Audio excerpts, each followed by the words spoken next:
Hi, how's it going? I'm Marlena, and thanks for wandering on by. So I'm really excited to talk to you guys about these two decks that I recently purchased, and this is totally a Lisa made me do it.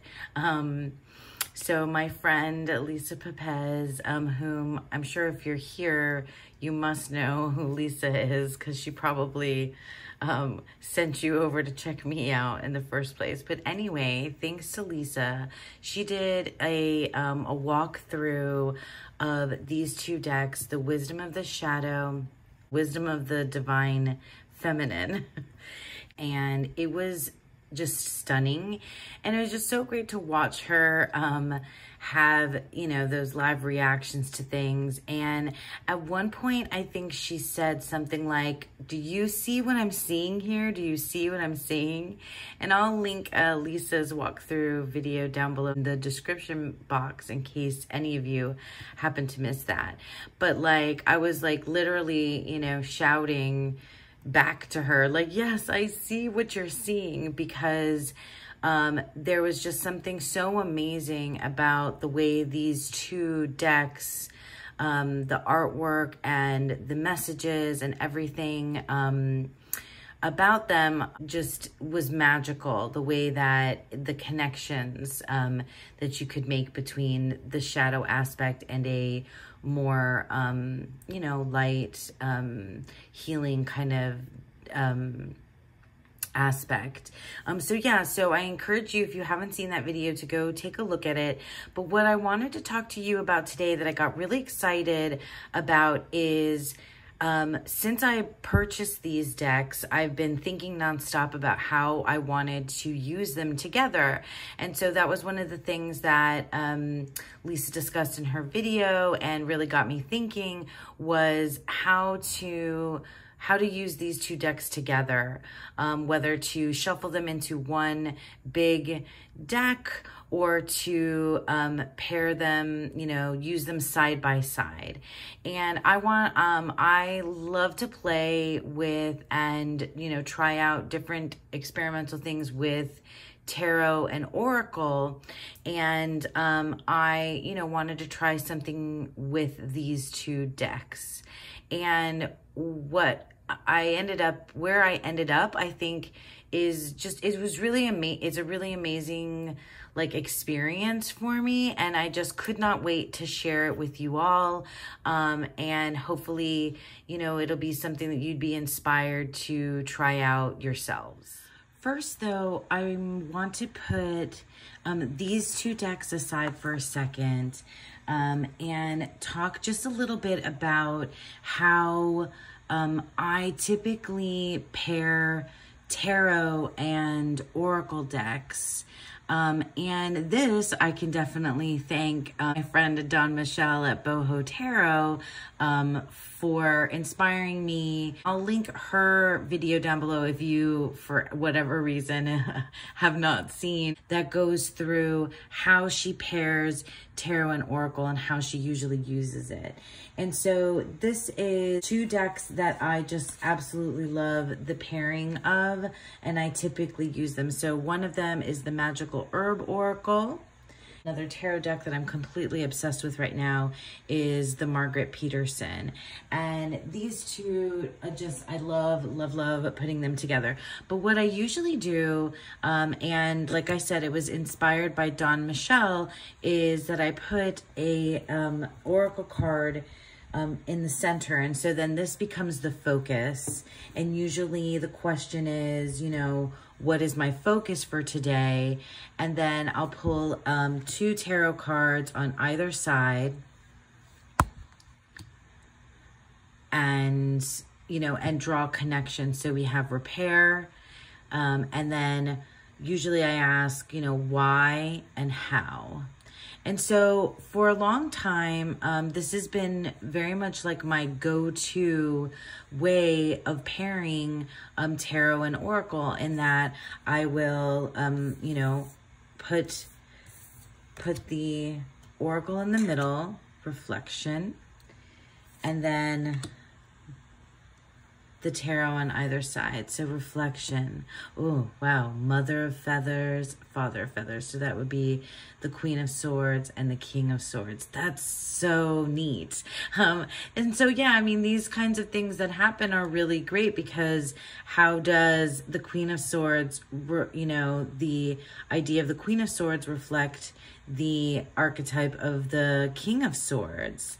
And, you know, and you can look into the image. I mean, like with the Marguerite Peterson tarot, you could totally just fall into these images, but I really love the way that these decks work together. And this, I just, you know, wanted to show you briefly to give you an idea, but you can see just, you know, how lovely that goes together. Maybe I'll try another one. So let's do Radiate and Mediatrix was just, this is Temperance in this deck, and the Four of Coins. So, you know, it's usually the oracle kind of starts everything going and allows me to hone into this keyword and then pull from there the why and the how. I believe Don Michelle does one where it's focus and then embrace and release. And so I just, you know, this has just always been my go-to for, or it's been my go-to for quite a while. Really great way to use both tarot and oracle, and actually helped me kind of get more into, how, you know, oracle in general, and kind of discover what it was that I wanted out of oracle. But let's get to the main event here. With the wisdom of the shadow and the wisdom of the divine feminine, you have a deck, and like I said, you should definitely watch Lisa's more in-depth walkthrough of each of these decks. So something that it made me think about, and honestly, I had just tried and made up my own tarot spread just the other day, where I wanted to use a 3-card spread and have one card, you know, draw 1 and then 2 and then 3 in the middle, and have the 3rd card in the middle be the bridge between these 2 ideas on either side. And I literally just did that for a tarot reading that I did the other day, and I really enjoyed it just as, you know, straight with just with a tarot deck. I, you know, was taking a look at these 2 decks, and I thought, wouldn't it be interesting, you know, to consider how you can bridge your subconscious, your shadow aspect, the, you know, the parts of yourself or the things that you don't know that you know that are hidden beneath the surface. How you can, you know, take a look into your shadow side, your shadow self, your subconscious, your unconscious, however you want to kind of describe it, or not even aspects of yourself, but like perhaps like something that's lying under the surface about a particular situation that you're dealing with, and then take that and then figure out how to bridge the gap between that and then an aspect or a place or an idea that is more, you know, focused on, you know, embodiment and wholeness. And so like how to manage this thing, that this idea or this, you know, shadow side of the situation that comes up, that like, you know, comes up and you hadn't considered. So now you're confronting it, and then how to get from this point to this point. And I thought, what better way than to use the tarot to bridge the gap between, you know, something that you're having to confront that's uncomfortable, maybe painful, and then to get to the place where you can work through it and heal from it. And, you know, those are the kinds of, that's the kind of work that I'm, you know, trying to do these days. So first I, you know, shuffled from the shadow, from the wisdom of the shadow. And then I shuffled from the wisdom of the divine feminine. And the card that came up in this case was sadness. And it's, I mean, this is an extremely evocative, it just hits. I don't know how else to say it other than that it just hits you. And it's, for me, you know, it's a very good thing at this point, that it brings out exactly what it needs to bring out, which is what is lying below the surface, that is already in my, you know, it's within me, but I have to bring it out. So for, you know, for my reading, and I won't go into like all the personal details about my reading, but, it was a really, it hit, you know, and it did what it needed to do. So that's the shadow aspect, you know, of this particular situation that I was reading on. And then I pulled the wisdom of the divine feminine, and compassion came out. So the question is, you know, for the shadow aspect, I asked, what am I not yet or have not yet brought to the surface about the situation? So that was the question, and the answer here is sadness. And then for what I called, you know, the healing vibe from the wisdom of the divine feminine, the question was, what or how can I heal from understanding or working with what's been brought up? Where can I go with this idea that I now see and know? So I've been confronted with the sadness around this situation. And so now how can I bridge the gap between sadness and reach this point of compassion? I just love, you know, how these images themselves are just so, they speak to one another without even having anything else in between them, with the tears coming down here and this circular pattern. And then you have the compassion with this light at the heart center, and just this like coming together. And it's just sort of like this integration. You really feel like you need to pull together, I don't know, family, friends, your community, from your heart center, and just bring that warmth in, and you see it coming out as well. But in any case, so it's hard to get, I mean, you know, you look at these two images and think like, how in the world am I supposed to get from here to here? And so the tarot is what I wanted to use as the bridge between these two things. How can I get from this depth of sadness to this place of loving compassion? And so I used my go-to tarot that I just absolutely love, which is the Tarot of the Holy Spectrum. Here, I'll show you the box real quick. I've shown this deck before. So the Tarot of the Holy Spectrum is, I mean, if I were to say soul deck, that this would be it. And so using the tarot, we ask for position number 3, which is going to go in the center, and you can pull as many cards as you want. I ended up with 2 here. So what can I do or think about to create a bridge from what I've realized to a place of healing or integration? Like, what is the walk between these two? What is the work between these two things to reach this place? And so from the Tarot of the Holy Spectrum, I pulled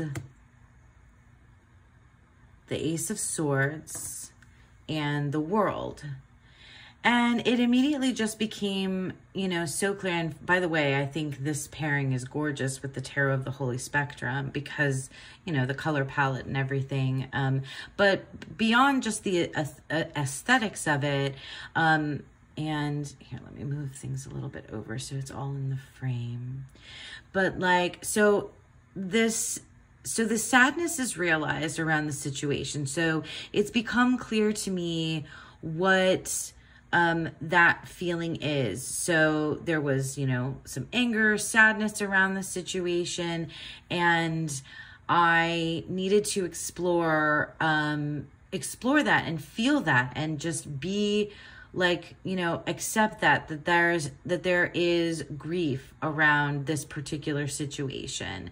And so that I don't just linger there, or so that one, you know, I mean, it's not, this is my reading, but I'm just more talking about this in a universal way, not, you know, I'm not here to like, you know, analyze my particular personal situation or get like responses about my particular situation. I guess I should just kind of put that out there. I'm just trying to show you like how this kind of thing works. So what was I saying? So how we can, not, you know, so you don't want to, or one doesn't want to linger here. Like, you know, it is important to bring it to the surface and recognize it and realize it. And then, you know, and then kind of like figure out where can I go from here? And so after having like sat with and accepted some grief and sadness around a particular situation, you can then move forward by recognizing, you know, for me, the Ace of Swords here is about, you know, really tapping into what is true, what thoughts, what is the truth. So maybe, you know, there's this sadness about the situation, but now it's like you have to accept what is the truth of this. And that will help you then with the world feel, you know, and understand that you have reached the end of a cycle and you have found within this, you know, within this truth, with what it is that you've understood about this situation, you found, you know, something that makes you whole again and complete. And so when you've been able to accept your own sadness, recognize, you know, the truth of the situation, kind of like an epiphany about it, then you can work on integrating and feeling whole because you've come full circle back to where you started. And that's what, you know, that's my interpretation of these cards. And then when you've reached that place where you've understood, like, when you understood the cycle of things, then you have space for compassion, maybe for yourself or others involved in, you know, the situation. It's illuminating, and I really thought that that was a beautiful way to work with these two decks. To have, rather than the oracle be the center focus, I like this kind of like linear progression idea with a reading, that you can go from one place to the next and have the toolkit of the tarot in between as a bridge. Maybe now I'll pull some random some random cards so we can like see another example. So let's grab from the shadow, the wisdom of the shadow. And we'll pull a card from the wisdom of the divine feminine. And let's take a look at these two first, and then we'll grab our tarot to kind of to bridge the gap between. So let's take a look. So here we have doubt. and allies. Oh, well, that's interesting.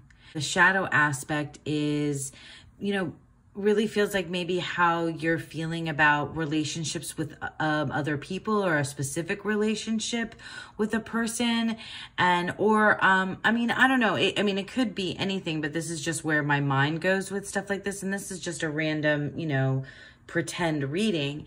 But like, so now how am I, so now that I know this, so now that I know that what's underneath the surface is my doubt, is my, like, it's almost like this, like, drowned, drowning figure with bubbles coming up, and like just this like real like uncertainty, about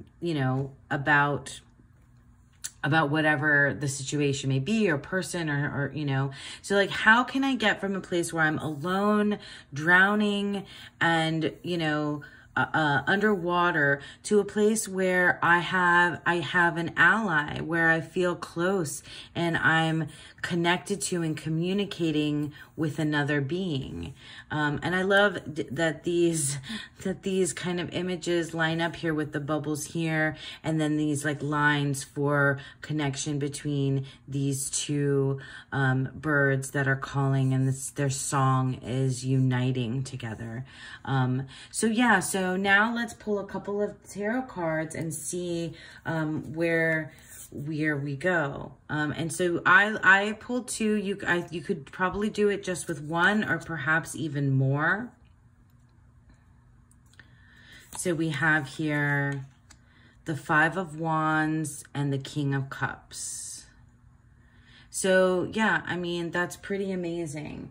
So you can see how with the Five of Wands here, and then this is the Tarot of the Holy Spectrum, so it kind of goes a little bit its own way in some of the cards, although it is definitely Rider-Waite-Smith influenced.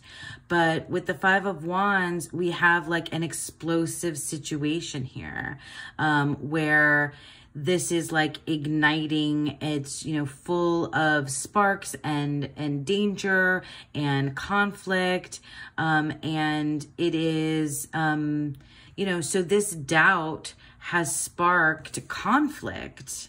And so in order for us to move through here from doubt through this kind of, even like alchemical type looking conflict where things are just not mixing properly.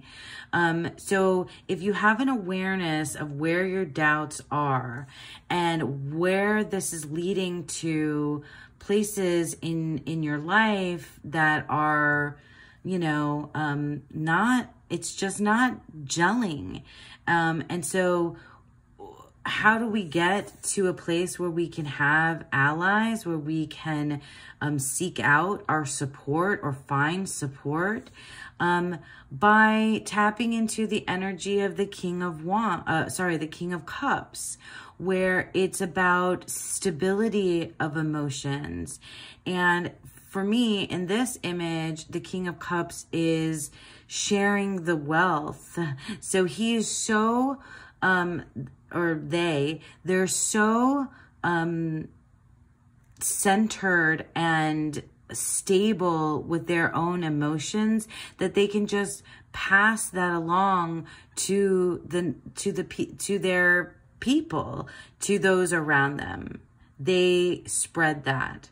And so if you are able to become aware of where the doubt is, where you feel like when you bring that to the surface, and it's funny because this is underwater, not funny, haha, but like funny, interesting. When you bring to the surface that like what's really going on, but what's really going on is that it's doubt that's causing the issue. Really at the heart, at the root of the issue is doubt, and it's creating this like explosive conflict, this disruption in your life, that's why that's happening. That awareness can maybe bring you to a place where like maybe yourself or someone it's about like really being able to find a place where you can be even keeled, or, you know, perhaps that's the ally that you need in order to get past this doubt. So, I mean, there's like so many places that my mind goes with this, because it's just about like where to go from here to here.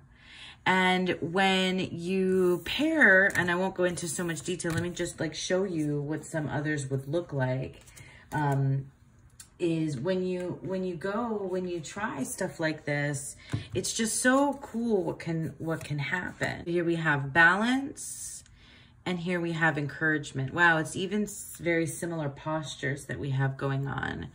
So, you know, this, let me grab the guidebook so I can read a little bit about this, about the balance. We live in a world that is quite polarized and dualistic. When we're having a fixed answer and landing on one side of a coin is something to celebrate. Extremes are discouraged, but what is encouraged is to land in a decisive place of one or the other. And that doesn't work for all people. That doesn't work for all people, and balance can feel more like pressure than harmony. Oh, wow. That really resonates with me a lot, because I am often one of those people that finds it really difficult to find balance, because I often see both sides of the same coin. Like I'm often can argue for or against something pretty well on both sides. So finding balance is can be really a really difficult thing to do. So how do we get from balance to encouragement? And I just like, do you see, like, this is what Lisa was saying. Do you see this? Like, do you see how connected these images are? And these are random.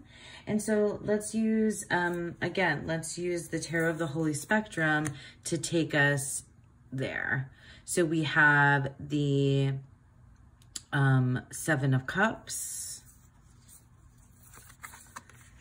and the Four of Wands. Oh, wow. I mean, that's so cool. Like, you can draw connections immediately. First of all, like, can draw connections across the color palette of these cards, and you can cross the bridge. Maybe we'll try it with just one and see how that goes. So we have metamorphosis, wholeness. I mean, geez, like this is not, I did not pre-plan this. So from metamorphosis to wholeness, how can we get there? Wow, that's pretty interesting. Let me pull another one. Oh my gosh. Yeah. I mean, I think that these decks like are made for one another as well. That's just beautiful. It's just really cool. So let's draw another one. So discomfort, from discomfort to devotion. And what can I do or think about to create a bridge from what I've realized to a place of healing or integration?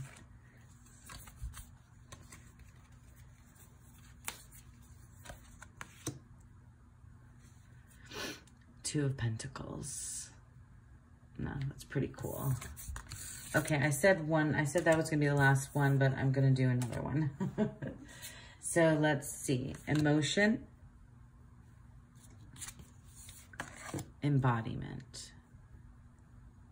I swear to you, I shuffled all these cards. So let me grab here from the Tarot of the Holy Spectrum. And we have, oh, the Ten of Swords. Wow. Wow. I mean, it's just, you know, you can see it. You can see that internal place where the emotion is the shadow aspect. and the Ten of Swords, the finality. And this is just like a really cool image too, because in the Tarot of the Holy Spectrum, it's like this, it's hard to even see sometimes what is happening in the Tarot of the Holy Spectrum, which is something I really love about it. But it's this like shrouded figure, and the swords are stabbed, you know, through this shroud. And so it's definitely the end of something. But it's like, is it real? What is it? What is there? But yeah, still, it is the end. You know, the end of those thoughts, the end of that cycle. It's overkill for sure. And then from there to embodiment. And I think you can, I mean, you can continue to pull as many cards as you need, right? So if you want to even do 3 in between and walk that bridge and do that work from here to here. I just think it's really cool because, I mean, another thing is that for me, you know, the idea of shadow work can be, you know, using a deck like this can be pretty daunting because it takes you to places that you may not, you know, that are difficult to get through, that you may not be prepared to handle. And I feel like if you have a process, like this is why I think this came up for me, if I have a process of where I'm seeing, you know, what is uncomfortable, what is hard, and you know, something that I need to that needs to be brought up, but then like, where do I go from there?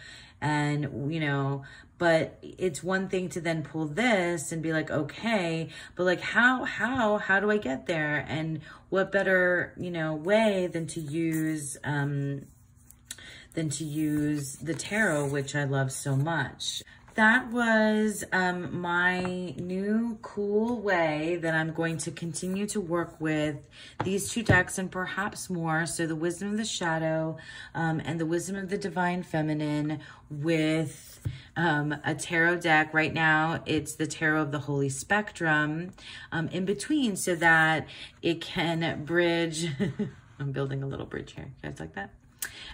So it can bridge the gap between these, you know, these concepts, these aspects of myself. Thank you guys for hanging out with me. It was really a joy for me to be able to share this, this with you. Thanks again for hanging out with me, and I hope you all have a beautiful, wonderful day.